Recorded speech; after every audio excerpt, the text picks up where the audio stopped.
Behind a restaurant's back alley, a 6-year-old girl discovered something that would expose a hidden truth. A deaf boy sat alone, hungry and crying, while his father built empires across the city.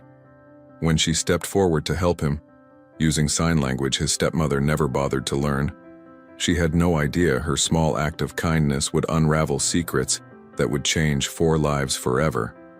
What was really happening behind closed doors? Could one child's courage be enough to break through walls of silence and neglect? This is a story about the unexpected heroes among us and the justice that comes when the right person finally sees the truth.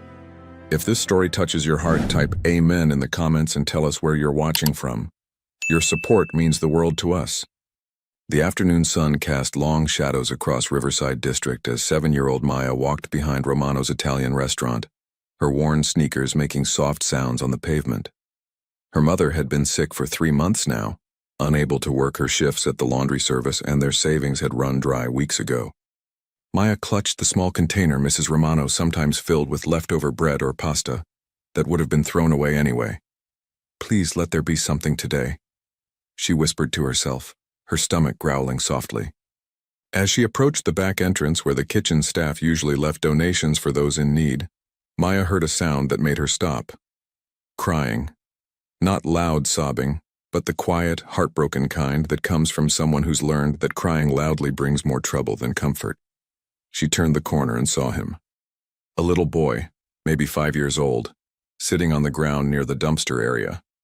His clothes were expensive, she could tell, the kind with designer labels her mother pointed out in store windows. But his face was streaked with tears, and his small shoulders shook with silent sobs. Maya approached slowly. "Hey, are you okay?" The boy didn't respond. He didn't even look up. Maya moved closer and waved her hand in front of his face. That's when his red, swollen eyes finally met hers, and she understood.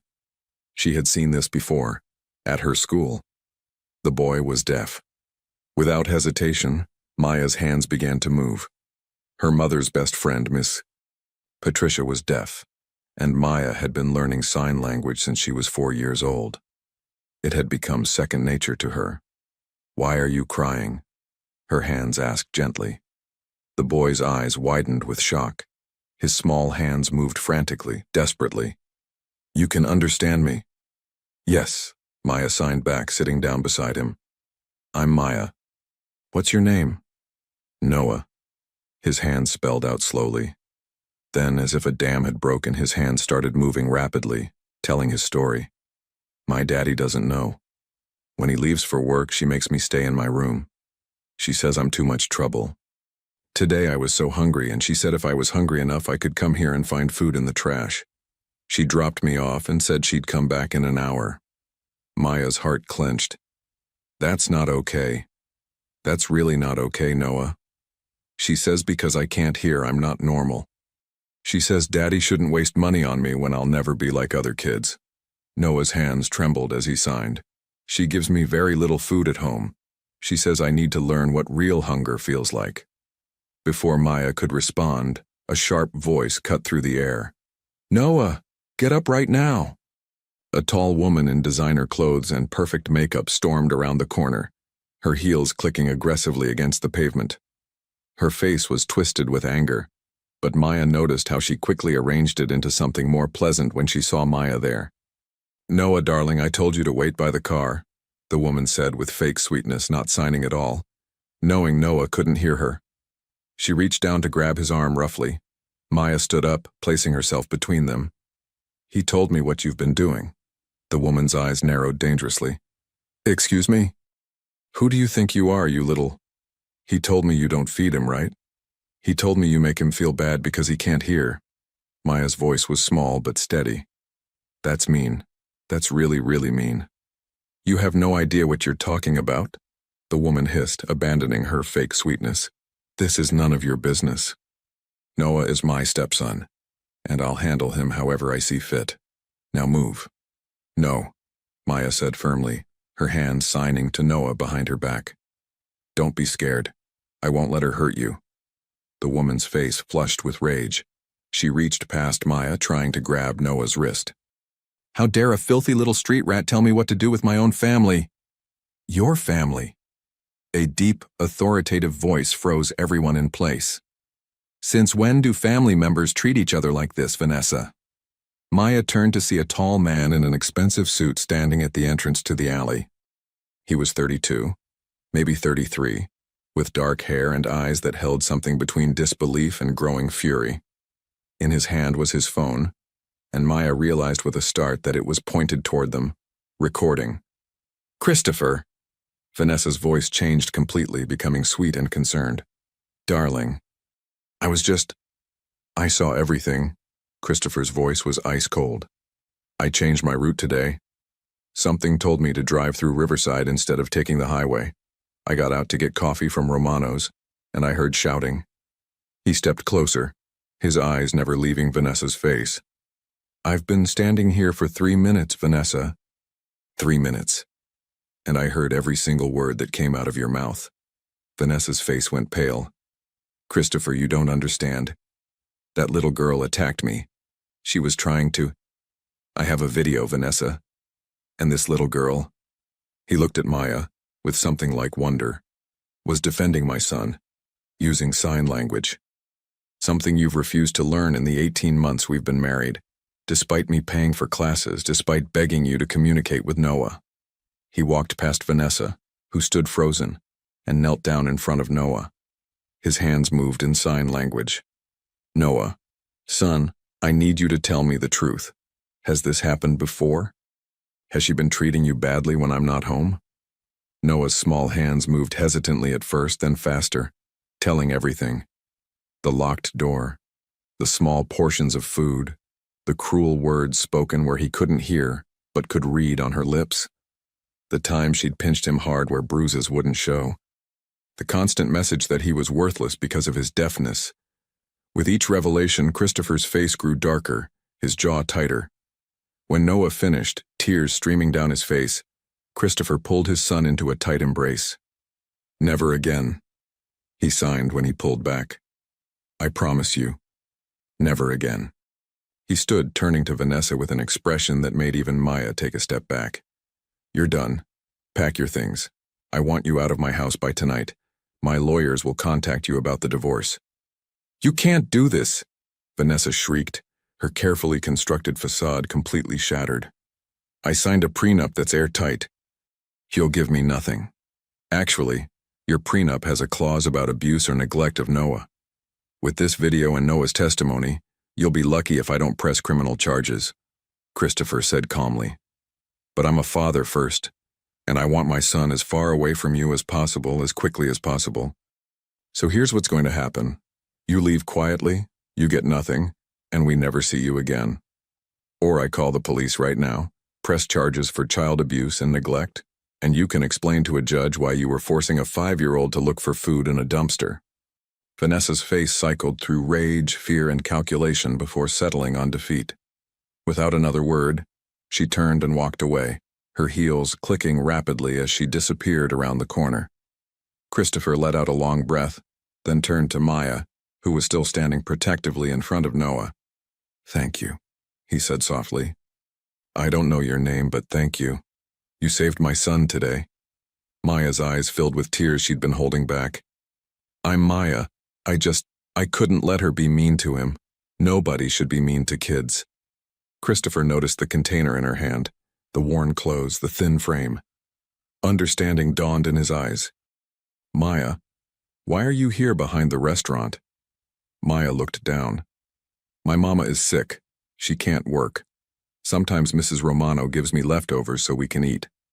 Something shifted in Christopher's expression.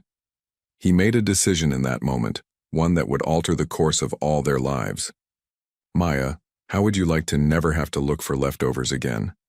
How would you like to help me with something very important? Maya looked up, confused. Help you? But I'm just me. You're the person who saved my son. You speak his language.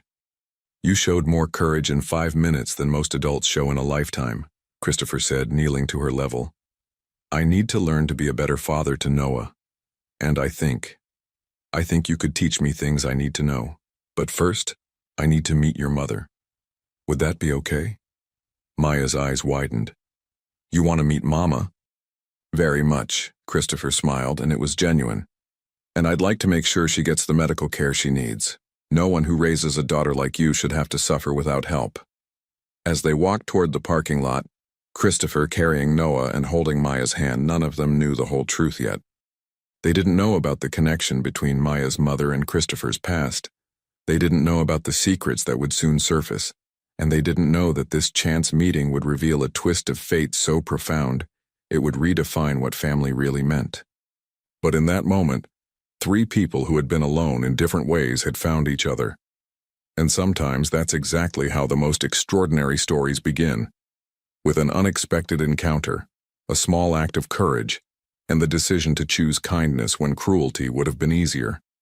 The sun was beginning to set over Riverside District, painting the sky in shades of orange and pink, and in that golden light a new chapter was beginning for all of them. Maya's apartment was on the 4th floor of a building that had seen better days, but Christopher noticed immediately that despite the worn furniture and peeling paint, everything was spotlessly clean. The small space smelled of lavender and lemon, and children's drawings covered one wall in a colorful display. Mama, Maya called out softly as she opened the door. Mama, are you awake? A weak voice came from the bedroom. Maya, baby, is that you? I brought someone, Mama. Don't be scared, okay? He's nice. Christopher set Noah down gently, signing for him to wait in the living room, then followed Maya into the small bedroom. What he saw made his chest tighten. The woman in the bed was thin, too thin, with dark circles under her eyes and skin that seemed almost translucent. But when she saw her daughter, her whole face lit up with a love so fierce it was almost tangible. She couldn't have been more than 32, Christopher's own age, though illness had aged her. Then their eyes met and both of them froze. Christopher? Her voice was barely a whisper. Hannah? Christopher felt the world tilt. Hannah Rodriguez? Maya looked between them, confused. You know each other? Hannah struggled to sit up, her hands trembling. Maya, sweetheart, could you please give us a moment? Show Noah your drawings. Once the children left, Hannah and Christopher stared at each other in shock. It's been 7 years, Hannah said finally. 7 years since my father paid you to leave, Christopher finished bitterly. Since he told me you'd taken the money and disappeared. Since he made me believe you'd never cared about me at all. Hannah's eyes filled with tears. He told me you'd never want to see me again. He said you'd found someone from your own social class, someone appropriate. He gave me $50,000 and made me sign papers saying I'd never contact you or claim any connection to the Montgomery family. $50,000, Christopher repeated, his voice hollow. My father gave you $50,000 and told me you'd taken $500,000. He showed me fake bank statements, forged signatures. He made me believe you'd used me, that you'd been after my money the whole time. I was pregnant, Hannah whispered. I found out 2 days after he came to see me. I wanted to tell you, but the papers I'd signed. They said any attempt to contact you or claim paternity would result in legal action. I was 25, Christopher. I was terrified. And I didn't have the money to fight your father's lawyers. Christopher sank into the chair beside the bed, his mind reeling. Maya, she's mine? She's ours, Hannah corrected gently. She's 7. She's brilliant, kind, brave, everything good in this world. I named her Maya because it means dream in several languages, and that's what she was. The dream I got to keep when I lost everything else. Christopher's hands covered his face. All these years I had a daughter and I never knew. I married Vanessa trying to give Noah a mother, and all along. You have a son? Hannah asked softly. Noah. He's 5. His mother died in childbirth. Vanessa seemed kind at first, but Christopher's voice broke. I've been so blind. About everything. How sick are you? Christopher asked abruptly, looking at Hannah's frail form. Stage 3 lymphoma. I've been doing treatment, but... Hannah looked away. It's expensive. Really expensive. My insurance ran out 3 months ago. I've been choosing between medication and rent. Maya doesn't know how bad it is. That ends now, Christopher said firmly. I'm calling my personal physician tonight. You'll get the best care available, and you and Maya are moving. No, Hannah interrupted. Christopher, I appreciate the offer, but I can't just accept charity from you. Charity? Christopher's laugh was bitter. Hannah, Maya is my daughter. You're the mother of my child. This isn't charity. This is me trying to fix the damage my father did to all of us. Your father passed away, didn't he? Hannah asked quietly. I saw it in the news 2 years ago. Yes. And I found out so many things after he died. So many lies, so many manipulations. Christopher looked at her intently. He controlled my life, my relationships, my business decisions. It took me a year after his death to realize how much. Vanessa was someone he approved of before he died. I should have known she'd be wrong for me. A soft knock interrupted them. Maya peeked in. Mama, Noah wants to know if we have any crackers. He says he's really hungry. Hannah's face fell. Sweetheart, I think we might have a few left in the... I'll order food. Christopher stood quickly. What do you both like? Pizza? Chinese? Maya's eyes went wide. Really? Like real restaurant food? The simple question broke Christopher's heart. Yes, Maya. Real restaurant food. As much as you want. While they waited for the food, Christopher sat with both children in the small living room.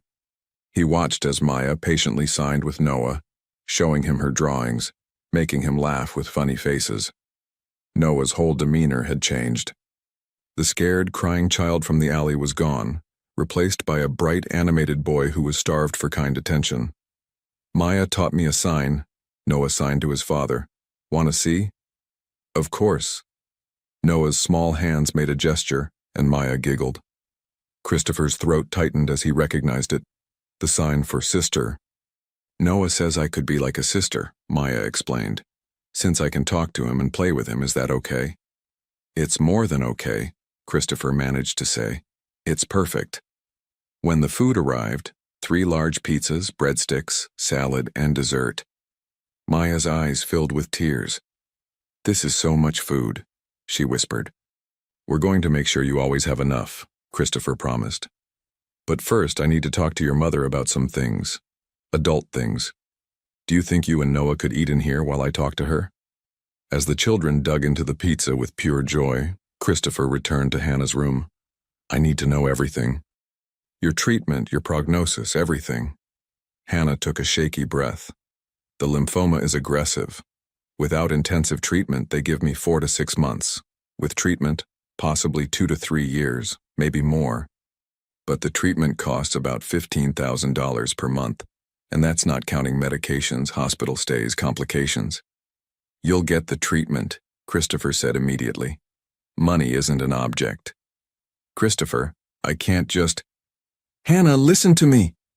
Christopher leaned forward intensely. 8 years ago, my father stole you from me. He stole our chance at a future together. He stole the first 6 years of my daughter's life from me.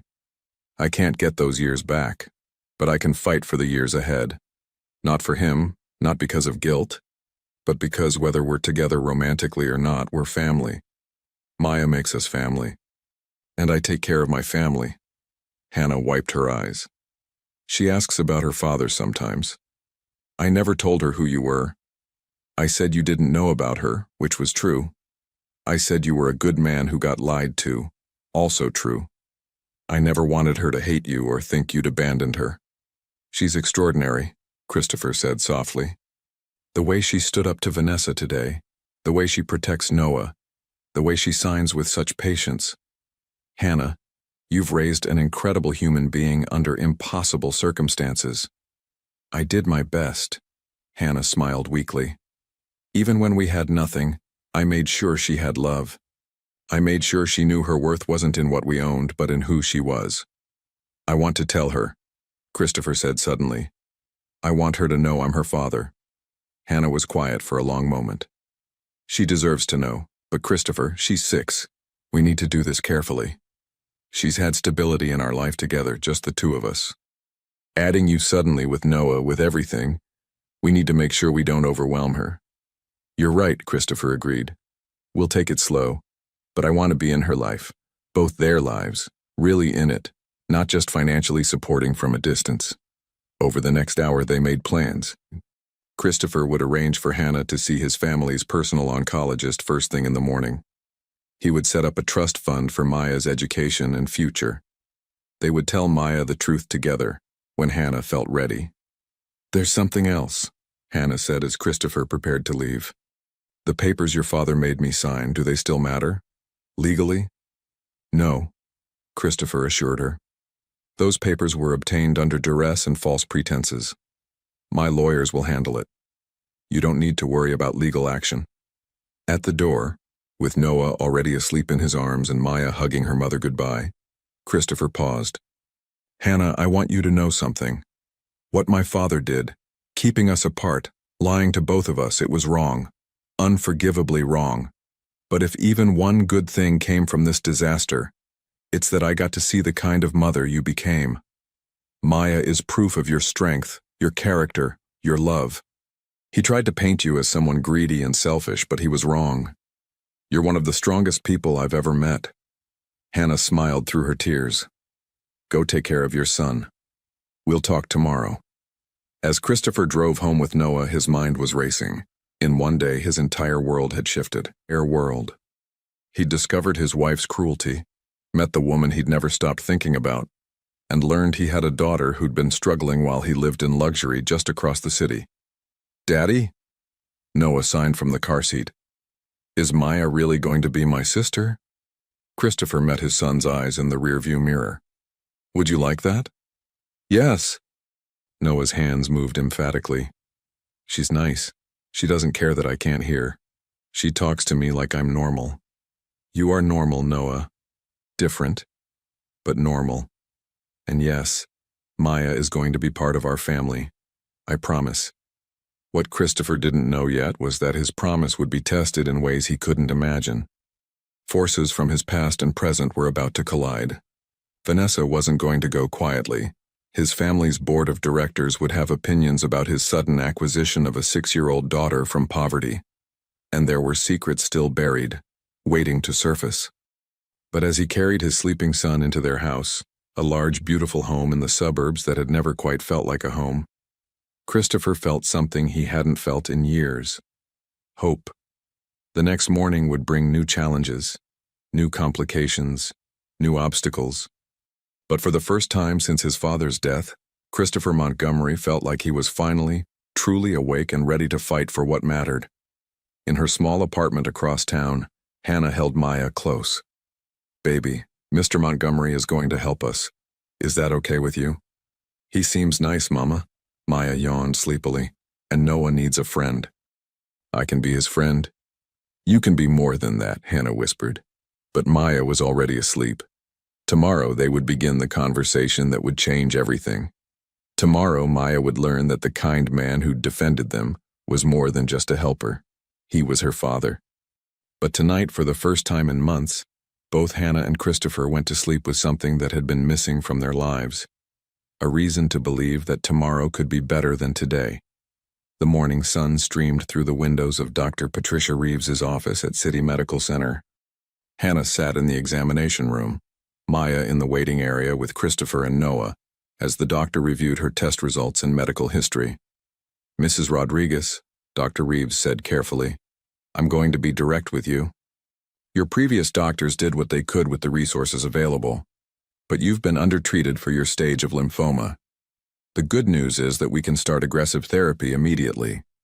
The challenging news is that it's going to be intense, and recovery is going to take time." "How much time?" Hannah asked, her voice steady despite her fear. "With proper treatment, patients in your situation have a 75% 5-year survival rate. But you need to commit to the full treatment protocol: chemotherapy, possible radiation, medication, rest, and nutrition. No more choosing between medicine and rent. No more stress about money. Stress is counterproductive to healing. Dr. Reeves, I appreciate your optimism, but I'm a single mother with a 6-year-old daughter. I can't just stop worrying about money." Dr. Reeves smiled gently. "Christopher Montgomery is handling your medical bills. And from what he told me this morning, he's handling a lot more than that. Let him. Your job right now is to fight this disease and get well. Can you do that?" Hannah's eyes filled with tears. "I'm not used to accepting help." "Then it's time to learn. Dr. Reeves said kindly. For your daughter's sake, if not your own.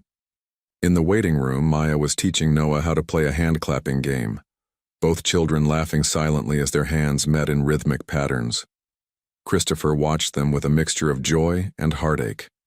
Every moment with Maya felt like a gift he didn't deserve and a reminder of all he'd missed. Mr. Montgomery? A nurse approached. Dr. Reeves would like you to join the consultation. Christopher squeezed Maya's shoulder. I'll be right back, sweetheart. Keep playing with Noah. In the examination room, Hannah looked fragile under the harsh fluorescent lights, but her spine was straight, her chin up. This was the woman who'd raised his daughter alone for 6 years. This was the woman who'd survived his father's manipulation and built a life anyway. Hannah's going to start treatment next week, Dr. Reeves explained. She'll need support, someone to drive her to appointments, help with daily tasks on days when she's weak, and someone to care for Maya when she's in the hospital for treatments.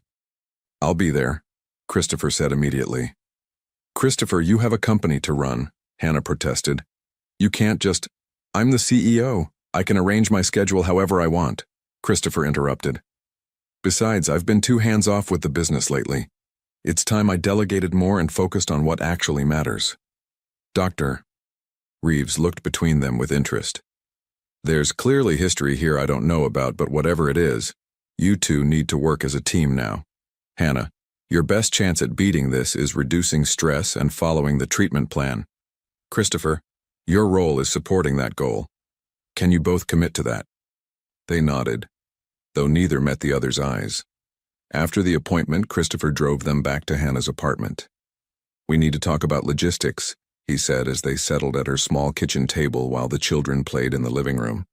This apartment isn't suitable for someone going through chemotherapy. The stairs alone. Christopher, I've lived here for 4 years, it's fine. Hannah, please don't make this harder than it needs to be, Christopher said, frustrated.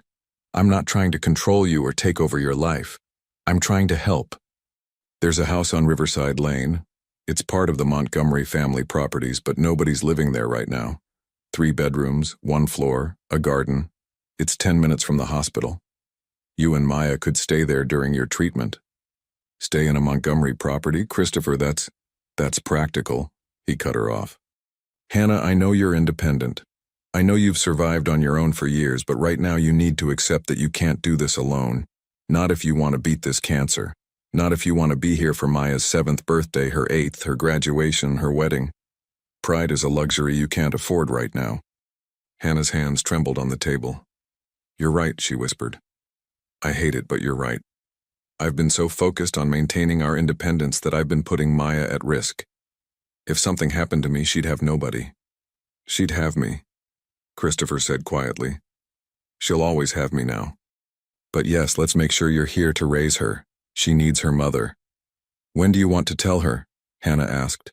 About you being her father? Today, Christopher decided. The longer we wait, the harder it'll be. And I don't want to build our new relationship on a lie of omission. They called the children into the kitchen. Maya climbed into Hannah's lap while Noah sat close to Christopher, both children sensing the serious mood. Maya, sweetheart, we need to talk to you about something important, Hannah began, stroking her daughter's hair. It's good news, but it might be confusing at first. Maya looked up with her wide, dark eyes. Christopher's eyes, he realized now. Okay, Mama. You know how you've asked me about your daddy? Hannah continued gently. About why he wasn't here with us? Maya nodded slowly. You said he didn't know about me. You said someone told lies. That's right. Someone did tell lies. Hannah took a deep breath. Baby, Mr. Montgomery is your daddy. He's the man I loved a long time ago before you were born, and the lies kept us apart. But now he knows about you, and he wants to be your daddy, if that's okay with you. Maya's eyes went very wide. She looked from Hannah to Christopher and back again. Really? Mr. Montgomery is my daddy? Yes, sweetheart, Christopher said, his voice thick with emotion. I didn't know about you until yesterday. If I had known, I would have been here every single day, but I'm here now and I want to be your father, if you'll let me. Maya was quiet for a long moment, processing. Then in typical 7-year-old fashion, she asked the most practical question. Does that mean Noah is my brother? Christopher couldn't help but smile through his tears. Yes, you'd be his half-sister. Is that okay with you? Maya looked at Noah, who was watching the conversation intently, reading lips and body language since Christopher had stopped signing in his emotional state. Maya's hands moved. You're my brother now. For real. Noah's face lit up like the sun. For real? He signed back. Not just pretend? For real, Maya confirmed, then turned back to her mother. Mama, are you okay? You're crying.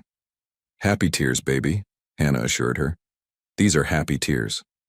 But wait, Maya's mind was working through the implications. If Mr.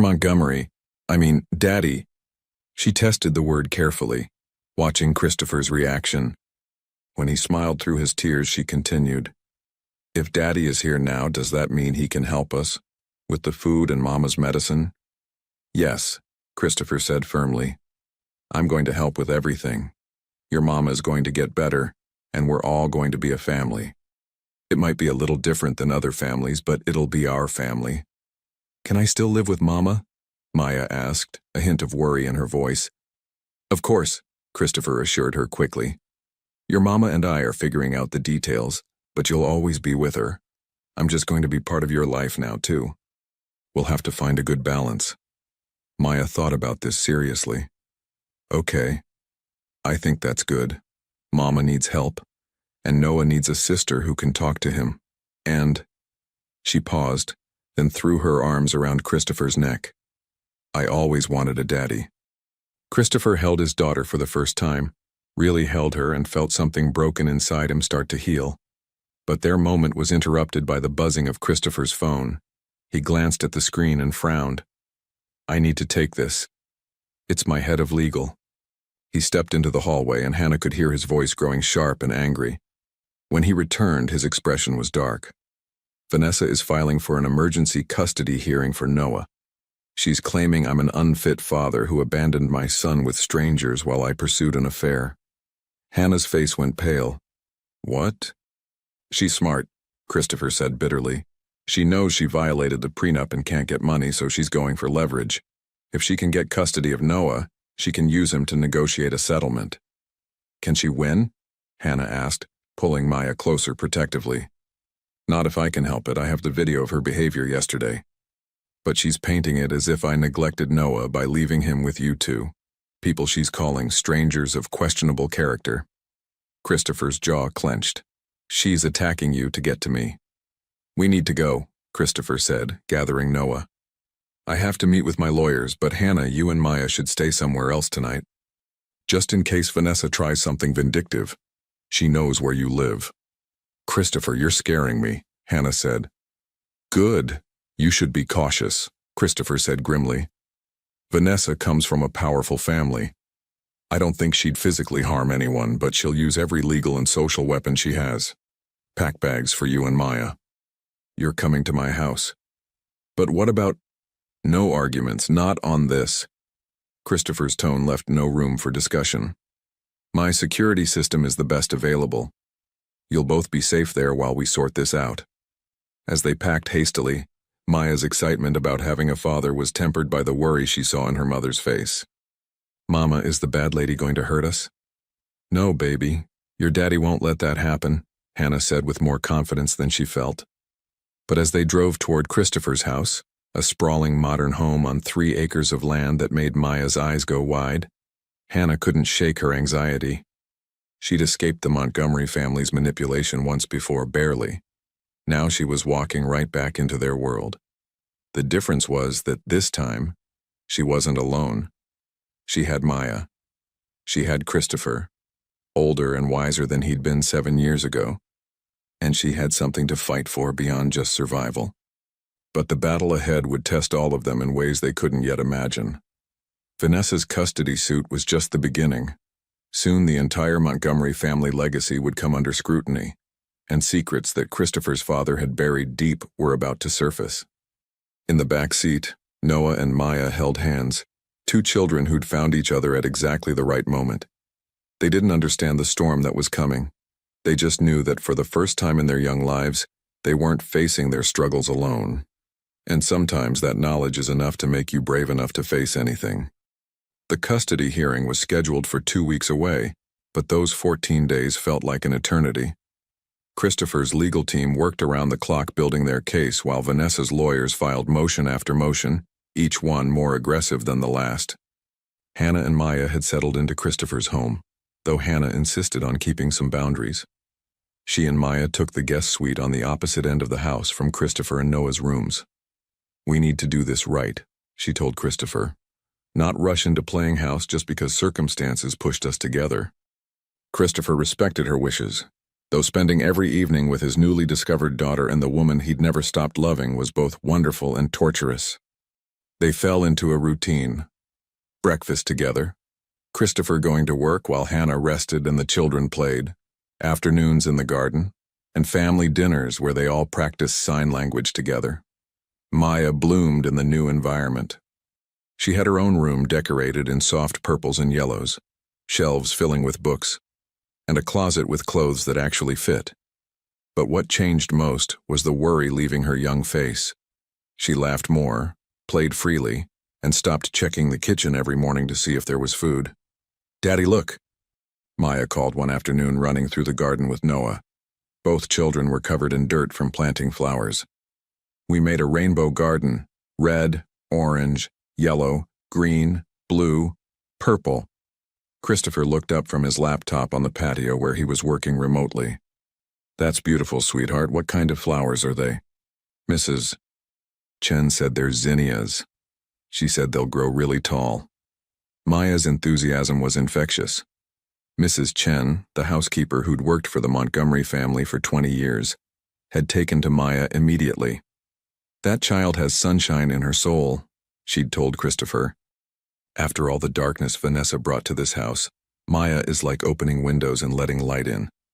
But the light was about to face some serious darkness.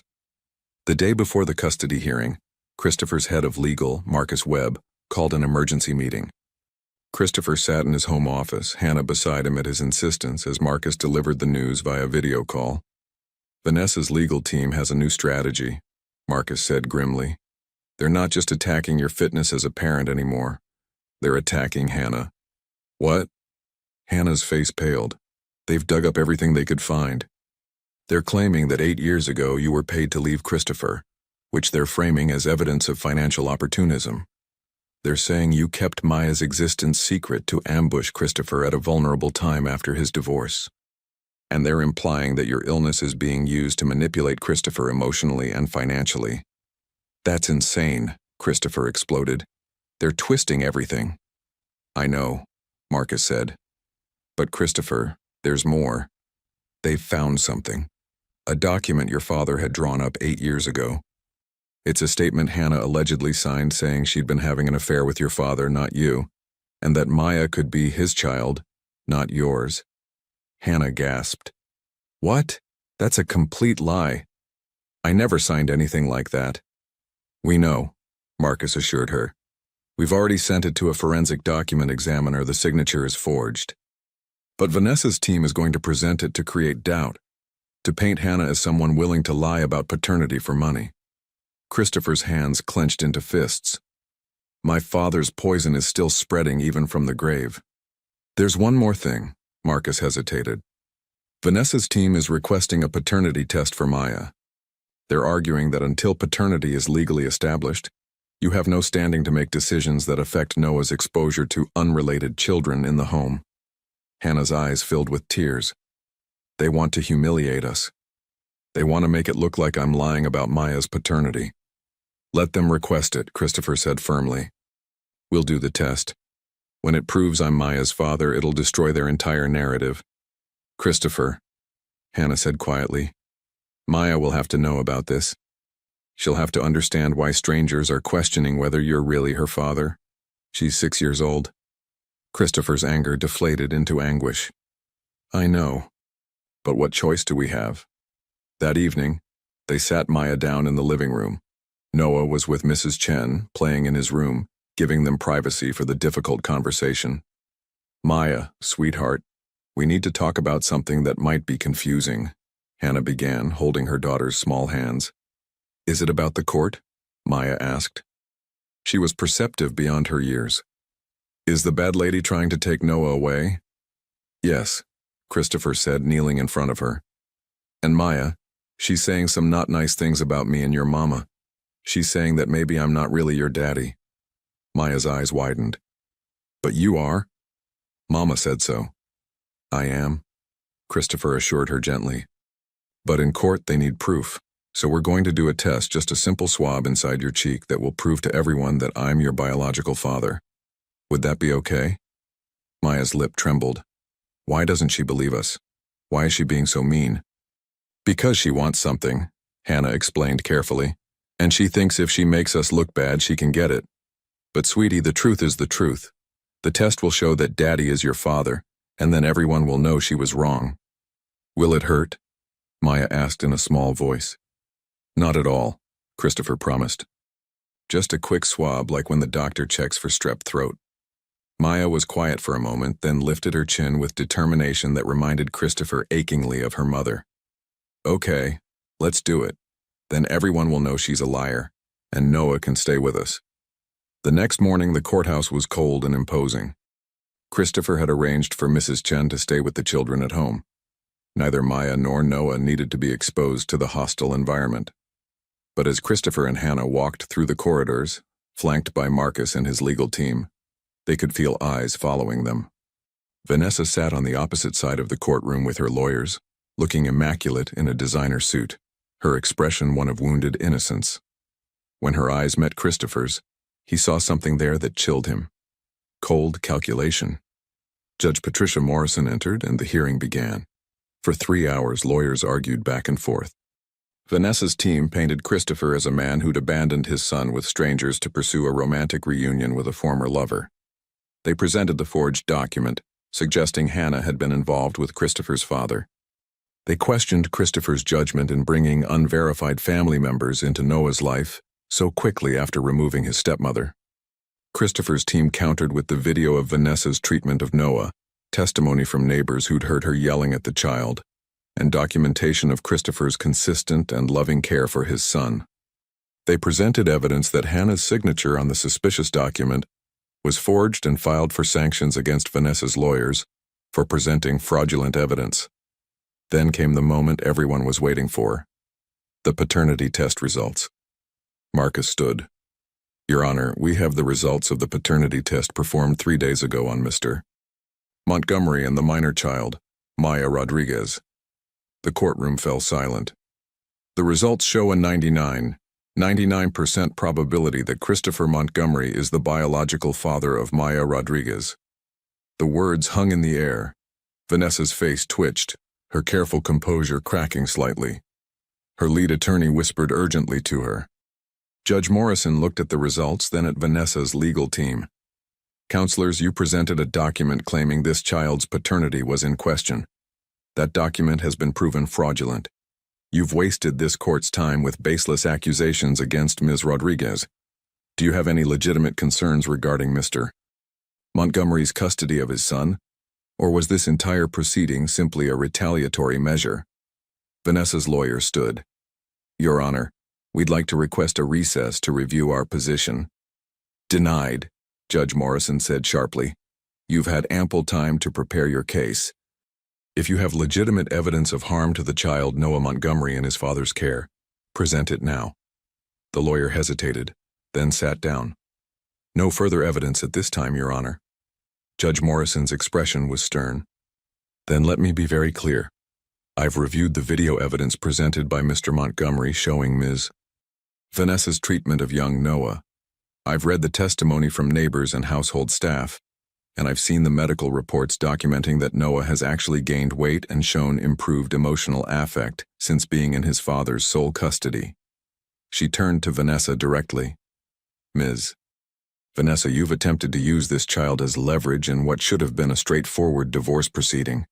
You've presented fraudulent documents to this court, and you've made serious, unfounded allegations against a woman whose only crime appears to be raising her daughter while battling cancer. Vanessa stood. Your Honor, if I could— You may not, Judge Morrison cut her off.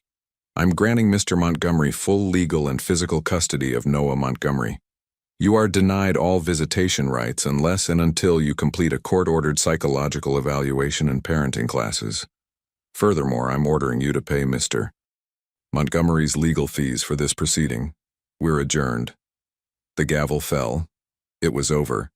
Christopher let out a breath he didn't know he'd been holding. Beside him, Hannah was crying quietly. Marcus patted Christopher on the shoulder. "Congratulations. You won." But as they left the courthouse, Christopher noticed Vanessa standing near her car, phone pressed to her ear, her expression venomous. Something about her body language set off alarm bells. "Marcus, get them home safely," Christopher said quietly. "I need to make a call." Back at the house, Maya and Noah mobbed them at the door. "Did we win?" Maya asked. "Can Noah stay?" "We won," Christopher confirmed, lifting both children into his arms. "Noah isn't going anywhere."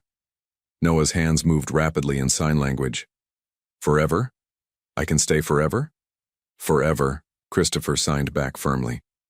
That night, after the children were finally asleep, Christopher found Hannah standing on the back patio, looking out at the garden where Maya and Noah had planted their flowers. "Thank you," she said softly as he joined her, "for fighting for them, for all of us." "Hannah, you don't need to thank me for—" "Yes, I do," she interrupted, turning to face him. "Christopher, you could have just provided financial support. You could have arranged everything from a distance, kept your life separate. Instead, you opened your home, you fought a legal battle, you made yourself vulnerable to attacks on your character and your business. You did all of that for a daughter you'd known existed for 2 weeks and for me, someone your father tried to erase from your life." "Hannah," Christopher said, taking her hands carefully, "8 years ago I was going to ask you to marry me. I had a ring. I had plans. And then my father told me you'd left with a fortune, and I believed him because I was young and stupid and too trusting of the man who'd raised me. But even after I thought you'd betrayed me, even after I married Vanessa trying to forget you, I never stopped wondering, what if my father lied? What if she really loved me? What if I gave up on the best thing that ever happened to me?" Hannah's tears fell freely. "I never stopped loving you. Even when I thought you'd chosen someone else, even when I was alone and pregnant and terrified, I never stopped." "Then let's not waste any more time," Christopher said. "I'm not asking for marriage tomorrow. I know we need to rebuild trust, figure out how we work as a family, let the children adjust. But Hannah, I'm asking for a real chance. Not just co-parenting, not just living in the same house temporarily. A real chance at being together, the way we should have been 8 years ago." Hannah looked into his eyes for a long moment, then nodded. "A real chance. But slowly. For the children's sake. For everyone's sake," Christopher agreed. "We've got time now. Your treatment is going well. The doctors are optimistic. We have years ahead of us to do this right." He leaned down slowly, giving her every chance to pull away, and kissed her gently. It was tentative and sweet, nothing like the passionate kisses they'd shared as young lovers. This kiss was a promise of patience, of commitment, of taking the time to heal old wounds before making new memories. When they pulled apart, Hannah smiled. "Slowly, slowly," Christopher agreed. What none of them knew was that across town, Vanessa was making a phone call that would set in motion one final revelation, though not the one she intended. Little Girl Stopped the Deaf CEO's Son from Eating Leftovers, chapters 04-06-04. The custody hearing was scheduled for 2 weeks away, but those 14 days felt like an eternity. Christopher's legal team worked around the clock building their case while Vanessa's lawyers filed motion after motion, each one more aggressive than the last. Hannah and Maya had settled into Christopher's home, though Hannah insisted on keeping some boundaries. She and Maya took the guest suite on the opposite end of the house from Christopher and Noah's rooms. "We need to do this right," she told Christopher. "Not rush into playing house just because circumstances pushed us together." Christopher respected her wishes, though spending every evening with his newly discovered daughter and the woman he'd never stopped loving was both wonderful and torturous. They fell into a routine. Breakfast together, Christopher going to work while Hannah rested and the children played, afternoons in the garden, and family dinners where they all practiced sign language together. Maya bloomed in the new environment. She had her own room decorated in soft purples and yellows, shelves filling with books, and a closet with clothes that actually fit. But what changed most was the worry leaving her young face. She laughed more, played freely, and stopped checking the kitchen every morning to see if there was food. "Daddy, look," Maya called one afternoon running through the garden with Noah. Both children were covered in dirt from planting flowers. "We made a rainbow garden, red, orange, yellow, green, blue, purple." Christopher looked up from his laptop on the patio where he was working remotely. "That's beautiful, sweetheart. What kind of flowers are they?" Mrs. Chen said they're zinnias. She said they'll grow really tall. Maya's enthusiasm was infectious. Mrs. Chen, the housekeeper who'd worked for the Montgomery family for 20 years, had taken to Maya immediately. "That child has sunshine in her soul," she'd told Christopher. "After all the darkness Vanessa brought to this house, Maya is like opening windows and letting light in." But the light was about to face some serious darkness. The day before the custody hearing, Christopher's head of legal, Marcus Webb, called an emergency meeting. Christopher sat in his home office, Hannah beside him at his insistence as Marcus delivered the news via video call.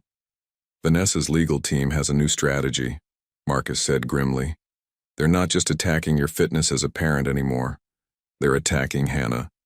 "What?" Hannah's face paled. "They've dug up everything they could find. They're claiming that 8 years ago you were paid to leave Christopher, which they're framing as evidence of financial opportunism. They're saying you kept Maya's existence secret to ambush Christopher at a vulnerable time after his divorce. And they're implying that your illness is being used to manipulate Christopher emotionally and financially." "That's insane," Christopher exploded. "They're twisting everything." "I know," Marcus said. "But Christopher, there's more. They've found something. A document your father had drawn up 8 years ago. It's a statement Hannah allegedly signed saying she'd been having an affair with your father, not you, and that Maya could be his child, not yours." Hannah gasped. "What? That's a complete lie. I never signed anything like that." "We know," Marcus assured her. "We've already sent it to a forensic document examiner. The signature is forged. But Vanessa's team is going to present it to create doubt, to paint Hannah as someone willing to lie about paternity for money." Christopher's hands clenched into fists. "My father's poison is still spreading even from the grave." "There's one more thing," Marcus hesitated. "Vanessa's team is requesting a paternity test for Maya. They're arguing that until paternity is legally established, you have no standing to make decisions that affect Noah's exposure to unrelated children in the home." Hannah's eyes filled with tears. "They want to humiliate us.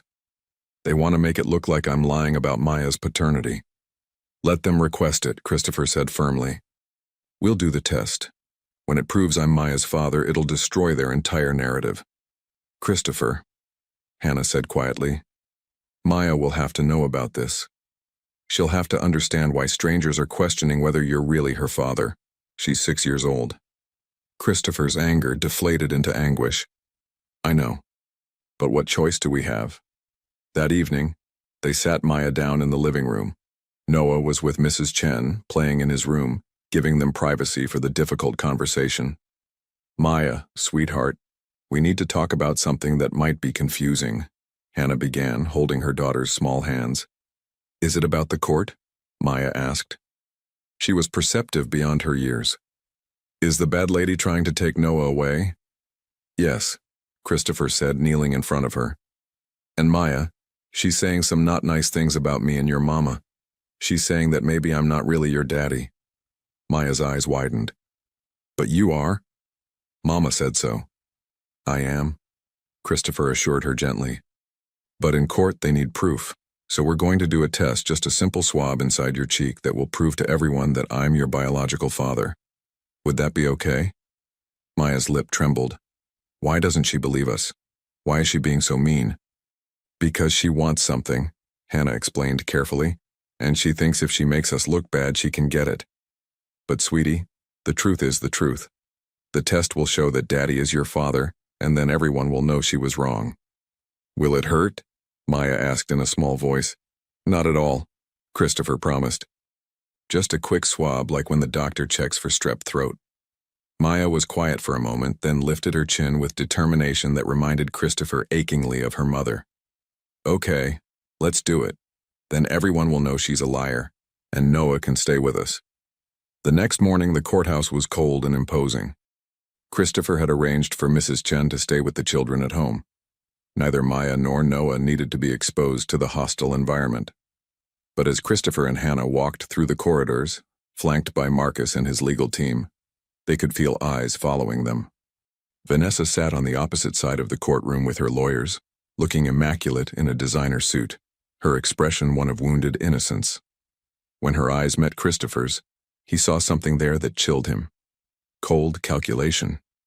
Judge Patricia Morrison entered and the hearing began. For 3 hours, lawyers argued back and forth. Vanessa's team painted Christopher as a man who'd abandoned his son with strangers to pursue a romantic reunion with a former lover. They presented the forged document, suggesting Hannah had been involved with Christopher's father. They questioned Christopher's judgment in bringing unverified family members into Noah's life so quickly after removing his stepmother. Christopher's team countered with the video of Vanessa's treatment of Noah, testimony from neighbors who'd heard her yelling at the child, and documentation of Christopher's consistent and loving care for his son. They presented evidence that Hannah's signature on the suspicious document was forged and filed for sanctions against Vanessa's lawyers for presenting fraudulent evidence. Then came the moment everyone was waiting for: the paternity test results. Marcus stood. "Your Honor, we have the results of the paternity test performed 3 days ago on Mr. Montgomery and the minor child, Maya Rodriguez." The courtroom fell silent. "The results show a 99% probability that Christopher Montgomery is the biological father of Maya Rodriguez." The words hung in the air. Vanessa's face twitched, her careful composure cracking slightly. Her lead attorney whispered urgently to her. Judge Morrison looked at the results, then at Vanessa's legal team. "Counselors, you presented a document claiming this child's paternity was in question. That document has been proven fraudulent. You've wasted this court's time with baseless accusations against Ms. Rodriguez. Do you have any legitimate concerns regarding Mr. Montgomery's custody of his son? Or was this entire proceeding simply a retaliatory measure?" Vanessa's lawyer stood. "Your Honor, we'd like to request a recess to review our position." "Denied," Judge Morrison said sharply. "You've had ample time to prepare your case. If you have legitimate evidence of harm to the child Noah Montgomery in his father's care, present it now." The lawyer hesitated, then sat down. "No further evidence at this time, Your Honor." Judge Morrison's expression was stern. "Then let me be very clear. I've reviewed the video evidence presented by Mr. Montgomery showing Ms. Vanessa's treatment of young Noah. I've read the testimony from neighbors and household staff, and I've seen the medical reports documenting that Noah has actually gained weight and shown improved emotional affect since being in his father's sole custody." She turned to Vanessa directly. "Ms. Vanessa, you've attempted to use this child as leverage in what should have been a straightforward divorce proceeding. You've presented fraudulent documents to this court, and you've made serious, unfounded allegations against a woman whose only crime appears to be raising her daughter while battling cancer." Vanessa stood. "Your Honor, if I could—" "You may not," Judge Morrison cut her off. "I'm granting Mr. Montgomery full legal and physical custody of Noah Montgomery. You are denied all visitation rights unless and until you complete a court-ordered psychological evaluation and parenting classes. Furthermore, I'm ordering you to pay Mr. Montgomery's legal fees for this proceeding. We're adjourned." The gavel fell. It was over. Christopher let out a breath he didn't know he'd been holding. Beside him, Hannah was crying quietly. Marcus patted Christopher on the shoulder. "Congratulations. You won." But as they left the courthouse, Christopher noticed Vanessa standing near her car, phone pressed to her ear, her expression venomous. Something about her body language set off alarm bells. "Marcus, get them home safely," Christopher said quietly. "I need to make a call." Back at the house, Maya and Noah mobbed them at the door. "Did we win?" Maya asked. "Can Noah stay?" "We won," Christopher confirmed, lifting both children into his arms. "Noah isn't going anywhere." Noah's hands moved rapidly in sign language. "Forever? I can stay forever?" "Forever," Christopher signed back firmly. That night, after the children were finally asleep, Christopher found Hannah standing on the back patio, looking out at the garden where Maya and Noah had planted their flowers. "Thank you," she said softly as he joined her, "for fighting for them, for all of us." "Hannah, you don't need to thank me for—" "Yes, I do," she interrupted, turning to face him. "Christopher, you could have just provided financial support. You could have arranged everything from a distance, kept your life separate. Instead, you opened your home, you fought a legal battle, you made yourself vulnerable to attacks on your character and your business. You did all of that for a daughter you'd known existed for 2 weeks and for me, someone your father tried to erase from your life." "Hannah," Christopher said, taking her hands carefully, "8 years ago I was going to ask you to marry me. I had a ring. I had plans. And then my father told me you'd left with a fortune, and I believed him because I was young and stupid and too trusting of the man who'd raised me. But even after I thought you'd betrayed me, even after I married Vanessa trying to forget you, I never stopped wondering, what if my father lied? What if she really loved me? What if I gave up on the best thing that ever happened to me?" Hannah's tears fell freely. "I never stopped loving you. Even when I thought you'd chosen someone else, even when I was alone and pregnant and terrified, I never stopped." "Then let's not waste any more time," Christopher said. "I'm not asking for marriage tomorrow. I know we need to rebuild trust, figure out how we work as a family, let the children adjust. But Hannah, I'm asking for a real chance. Not just co-parenting, not just living in the same house temporarily. A real chance at being together, the way we should have been 8 years ago." Hannah looked into his eyes for a long moment, then nodded. "A real chance. But slowly. For the children's sake." "For everyone's sake," Christopher agreed. "We've got time now. Your treatment is going well. The doctors are optimistic. We have years ahead of us to do this right." He leaned down slowly, giving her every chance to pull away, and kissed her gently. It was tentative and sweet, nothing like the passionate kisses they'd shared as young lovers. This kiss was a promise of patience, of commitment, of taking the time to heal old wounds before making new memories. When they pulled apart, Hannah smiled. "Slowly, slowly," Christopher agreed. What none of them knew was that across town, Vanessa was making a phone call that would set in motion one final revelation, though not the one she intended. 05. 2 months passed in what felt like a dream. Hannah's treatment was progressing well, and while the chemotherapy made her tired and nauseous, she was responding better than doctors had initially hoped. Maya had started at a new school, a private academy where Christopher served on the board, and was thriving academically and socially. Noah was attending the same school, in special education classes designed for deaf and hard-of-hearing students, and his confidence had grown remarkably. Christopher had officially acknowledged Maya as his daughter in all legal documents, set up trust funds for both children's futures, and was in the process of making his relationship with Hannah official. They'd gone on actual dates, dinners, walks in the park, even a weekend trip to the beach where the children had played in the waves while Christopher and Hannah walked hand in hand along the shore. "I could get used to this," Hannah had said, leaning her head on his shoulder. "Then let's make it permanent," Christopher had replied. "Move into the house officially, not as guests but as family." "Christopher." "I know, slowly," he'd smiled. "But Hannah, you and Maya have been living there for 2 months. The kids call each other brother and sister. Mrs. Chen has already started calling you Mrs. Montgomery, even though I've corrected her a dozen times. The only difference between what we have now and being official is paperwork and rings." Hannah had laughed. "Is that a proposal?" "Not yet," Christopher had promised. "When I propose, you'll know. It'll be special. But I'm saying, think about it. Please." Hannah had been thinking about it. Despite everything they'd been through, despite the years apart and the pain of separation, Being with Christopher felt right. Natural.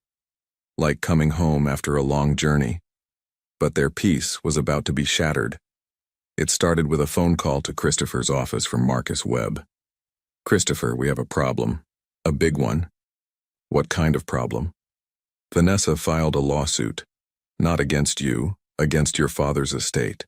She's claiming that your father promised her a significant settlement if she married you and provided him with additional heirs to the Montgomery line. She's alleging that before he died, he verbally agreed to transfer several properties to her if she fulfilled her end of the bargain." Christopher felt his blood run cold. "That's ridiculous. My father barely tolerated Vanessa." "Maybe. But she has witnesses, employees who worked for your father, people who claim to have overheard conversations. And Christopher, here's where it gets worse. If she wins this lawsuit, she gets access to discovery. She can subpoena records, force depositions, dig into every aspect of your father's business dealings." "So?" "So," Marcus said carefully, "your father wasn't always ethical in his business practices. We both know that. If Vanessa's lawyers start digging, they might find things that could damage the company, hurt shareholders, even expose you to legal liability for things your father did." "I've spent 2 years cleaning up his messes," Christopher said angrily. "I've made restitution where I could, settled cases quietly, reformed our practices." "I know. But there are still skeletons in closets, and Vanessa knows it. Christopher, I think this is a shakedown. She lost the custody battle, so now she's going after money a different way. She figures you'll settle quietly to avoid discovery." Christopher was silent for a moment. "Set up a meeting, her lawyers and ours. Let's hear what she really wants." The meeting took place 3 days later in a neutral law office. Vanessa sat across the table from Christopher, looking smug and confident. Her lead attorney, a shark named Richard Kellerman, opened negotiations. "My client is willing to drop the lawsuit against the Montgomery estate in exchange for a settlement of $20 million, the deed to the property on Riverside Lane, and a formal public apology from Christopher Montgomery for defamation of character." Christopher nearly laughed. "You can't be serious." "Ooh." "We're very serious," Kellerman said smoothly. "The alternative is a very public trial where some uncomfortable truths about the Montgomery family business practices come to light. I'm sure your shareholders would be very interested to hear about some of your father's more creative accounting methods." "This is extortion," Marcus said flatly. "This is negotiation," Kellerman countered, "and Mr. Montgomery would be wise to accept it. $20 million is nothing to a billionaire, and the Riverside property is one small house. Consider it a very reasonable price for peace." Christopher looked at Vanessa. "Why? You signed a prenup. You knew what you were getting into." "I earned that money," Vanessa said coldly. 2 years of dealing with your brat of a son, of playing the perfect wife, of putting up with your holier-than-thou attitude. I deserve compensation. You abused my child. I disciplined him when needed. You coddled him." Vanessa's mask was slipping, showing the ugly person beneath. "And now you're playing happy family with your street rat daughter and her dying mother. It's pathetic." Christopher stood abruptly. "We're done here. Marcus, let's go." "Christopher, wait," Kellerman said. "If you walk out of here without a deal, we file the lawsuit tomorrow. Discovery starts immediately. How long do you think your company's stock price stays stable when newspapers start reporting on legal troubles and questions about the integrity of Montgomery Industries?" Christopher turned back, his expression ice cold. "File your lawsuit. Dig all you want, because here's what you don't know, Kellerman. I've spent 2 years documenting every illegal and unethical thing my father did. I've got evidence, witness statements, financial records, everything. And I've been working with federal prosecutors to make sure that when everything comes out, it's on my terms, with immunity agreements in place protecting me and the current company from liability for my father's crimes." Vanessa's face went pale. "You're lying." "Am I?" "Test me." Christopher leaned forward. "You want to drag my family through the mud? Fine. But I'll make sure the world knows exactly what kind of person you are. That video of you mistreating Noah?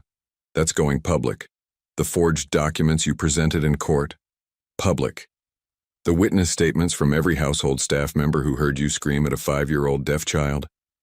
Public.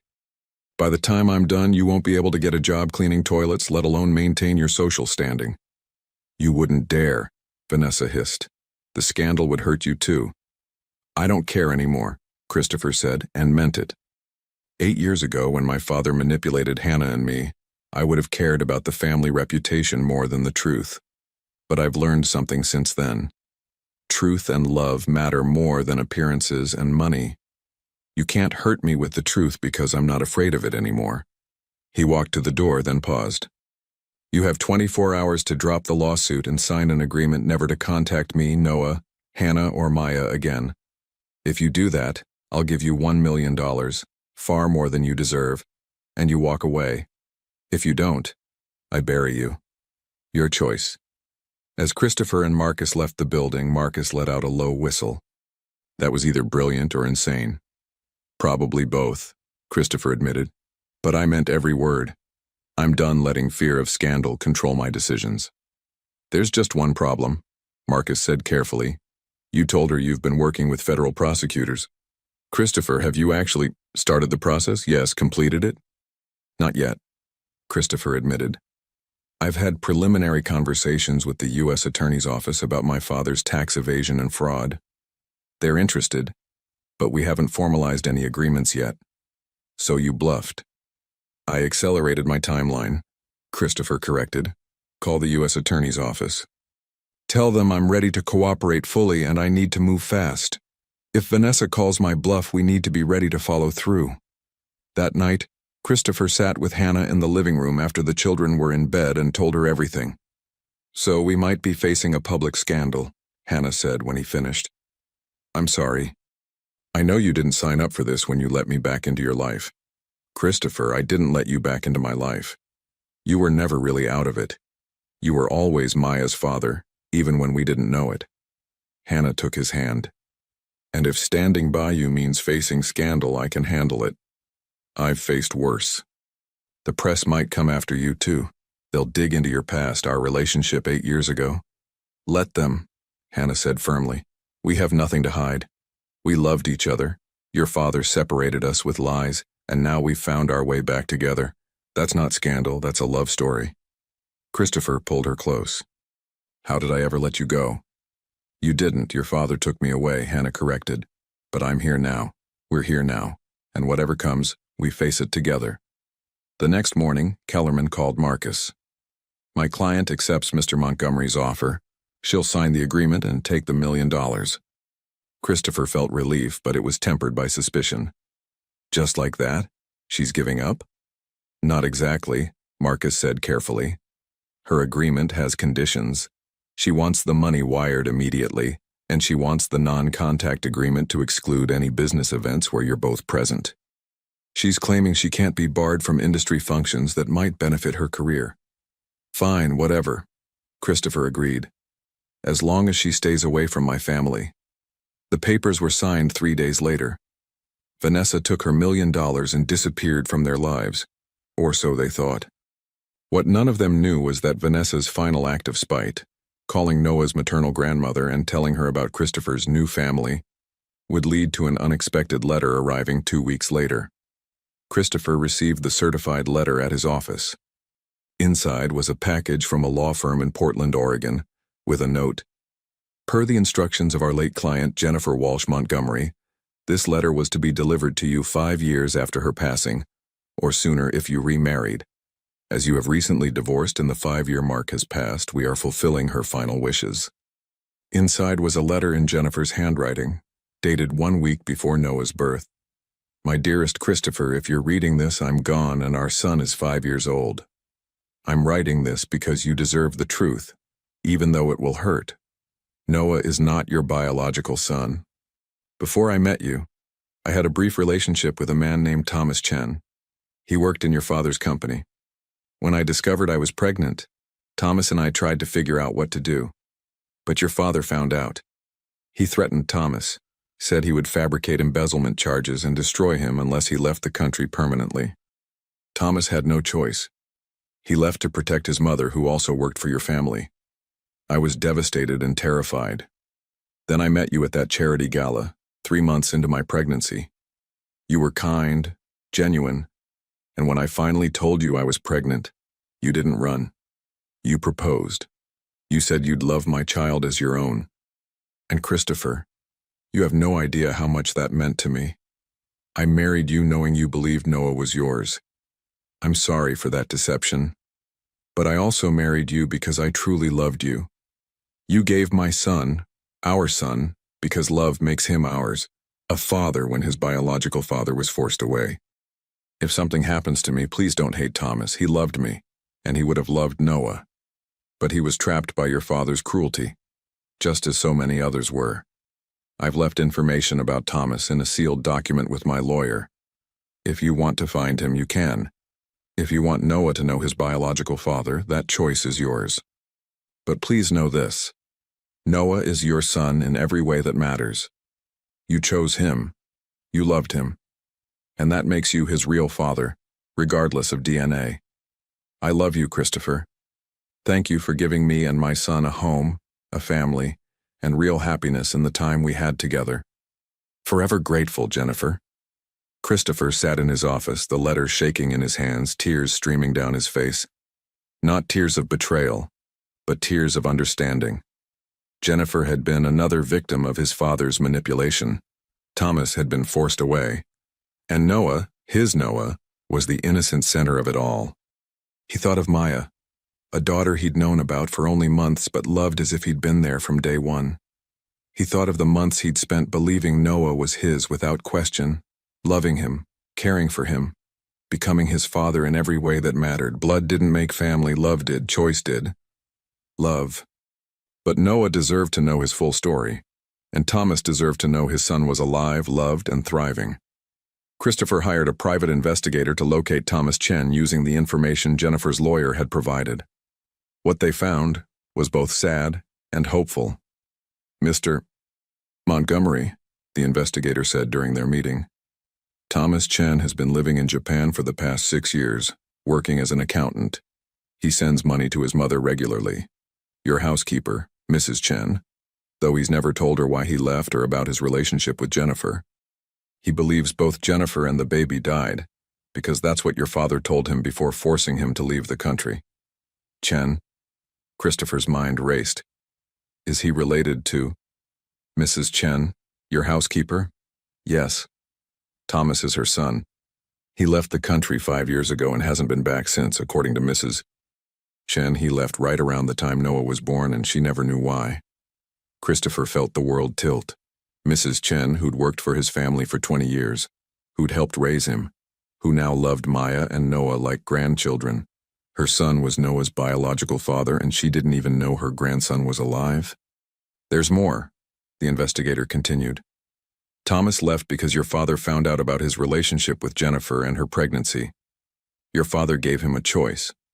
Leave the country permanently with a payment of $200,000 and be told the baby died, or face criminal charges for embezzlement your father would fabricate. Thomas chose to protect his mother from the scandal and left, believing he'd lost both Jennifer and his child. Of course he did, Christopher said bitterly. His father's manipulation knew no bounds, even from the grave. That evening, Christopher called Mrs. Chen into his office. The elderly woman looked nervous, clearly sensing something serious was happening.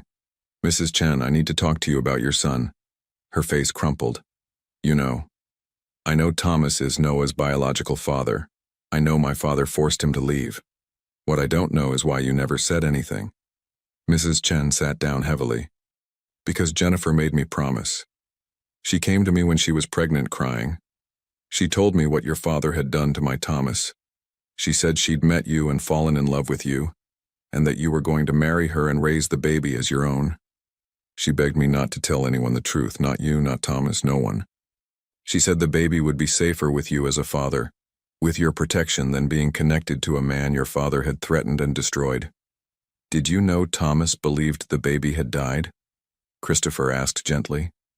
Mrs. Chen's face crumpled. Not at first. Not until 2 years ago, when Thomas finally called me after years of silence.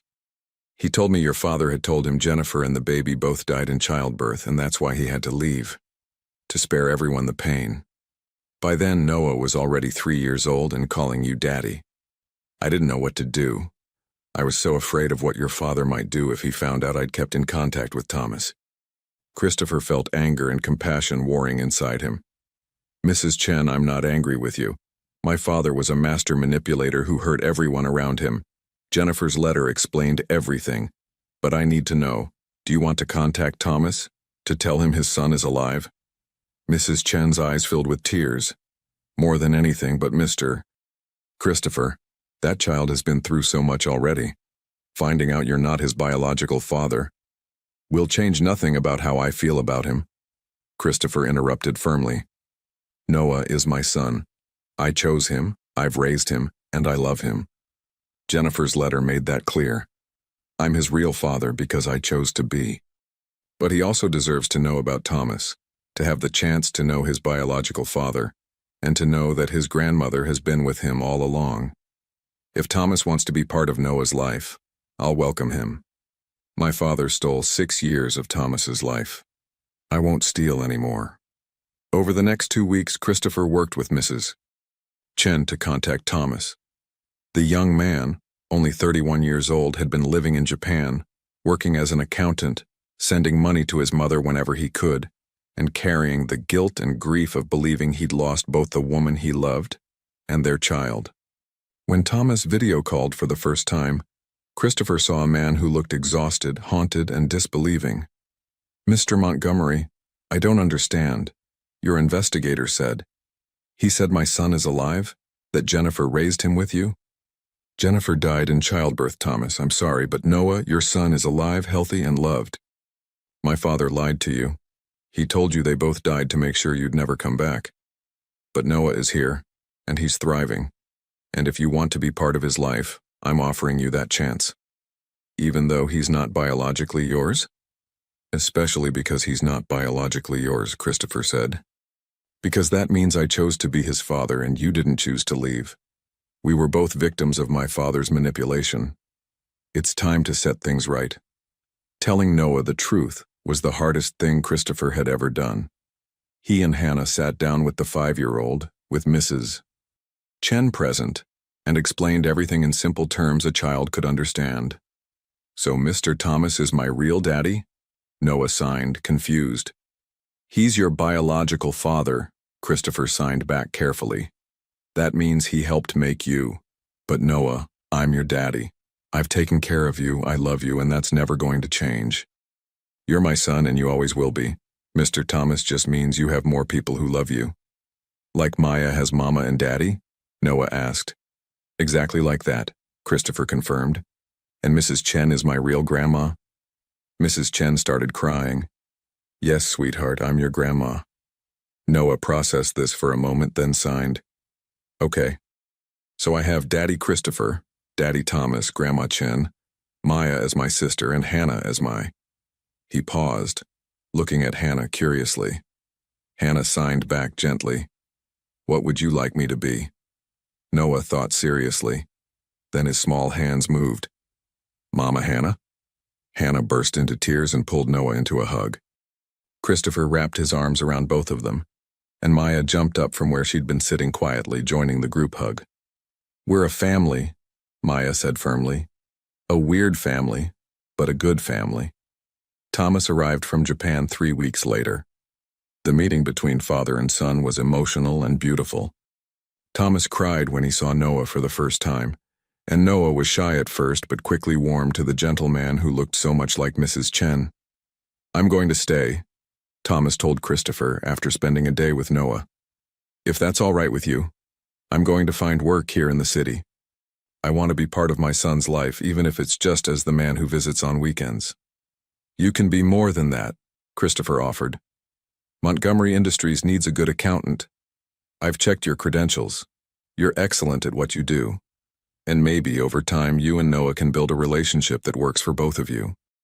Over the next few months, their unconventional family grew and evolved. Thomas became a regular presence, attending Noah's school events, teaching him about Japanese culture and slowly building trust.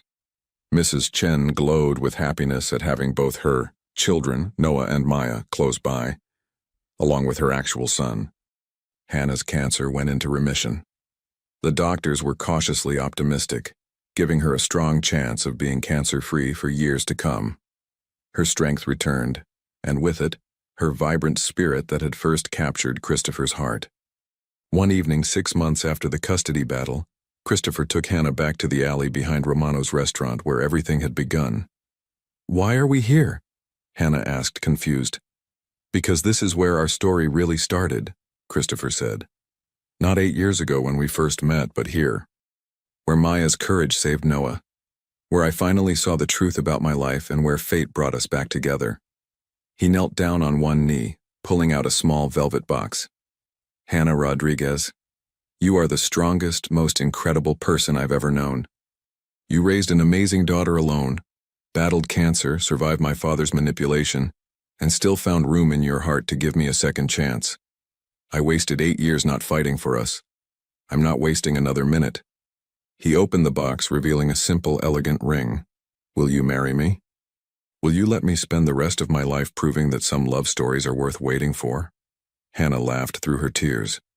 "You're proposing in an alley behind a restaurant? I'm proposing in the place where everything changed, where my daughter showed me what real courage looks like, where I learned that family isn't about blood or money or social standing.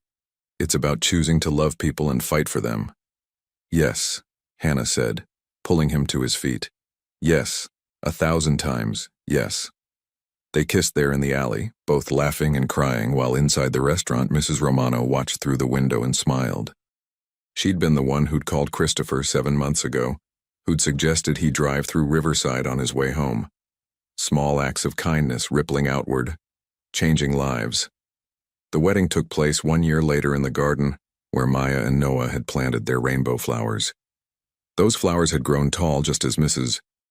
Chen had promised, creating a wall of color behind the altar. The adoption papers for Maya had been finalized 3 months earlier, making her legally Christopher's daughter, though everyone knew she'd been his daughter from the moment they'd met. Maya served as flower girl, wearing a purple dress she'd helped choose.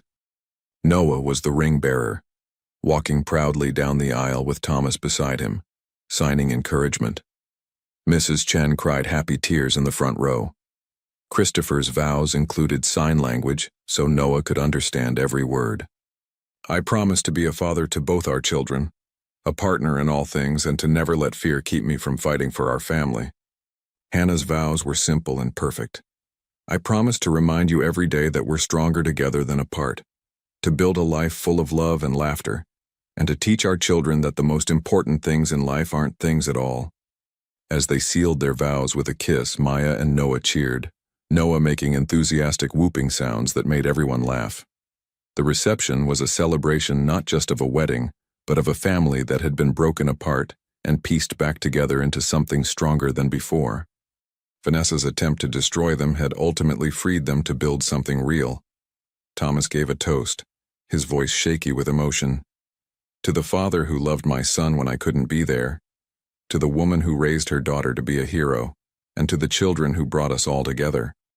May we all be worthy of the second chances we've been given." Mrs. Chen added her own toast.